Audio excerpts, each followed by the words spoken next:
Assalamualaikum warahmatullahi wabarakatuh. Wilujeng sumping sadayana, nepangkeun nami abdi Rika Tania Dewi, dinten ieu 5 Maret 2026 simkuring bade ngadugikeun warta budak lalaki disiksa ku ibu tirina. Budak anu inisialna NS 12 tahun ti Desa Bojongsari, Kecamatan Japangkulon, kapanggih maot saenggeus dirawat di rumah sakit. Hasil awal otopsi nunjukkeun aya luka bakar sarta lebam di sabagian awakna.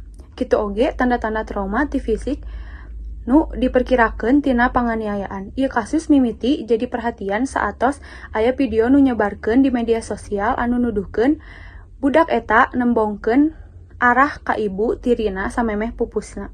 Hasil otopsi, tim forensik oge manggihan sababaraha luka bakar di sakuliling awak NS.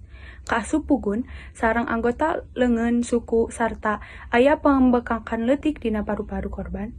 Sanajan kitu, hasil otopsi lengkap kana jantung jeung paru-paru masih ditunda keur ditenan leuwih jero ti laboratorium. Aparat Polres Sukabumi geus netepkeun ibu tiri TR minangka tersangka kasus panganiayaan nu ngabalukarkeun maotna NS. Panalungtikan ayeuna ngaliwatan pemeriksaan saksi-saksi sarta bukti-bukti pikeun mastikeun sabab kajadian sakaligus nangtukeun saksi hukum anu saluyu.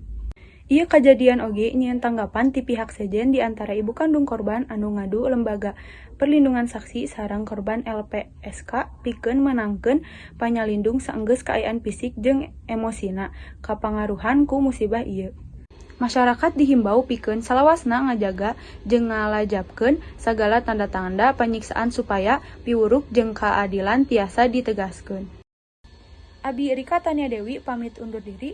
Hatur nuhun parantos ngadangukeun warta dinten ieu. Wassalamualaikum warahmatullahi wabarakatuh.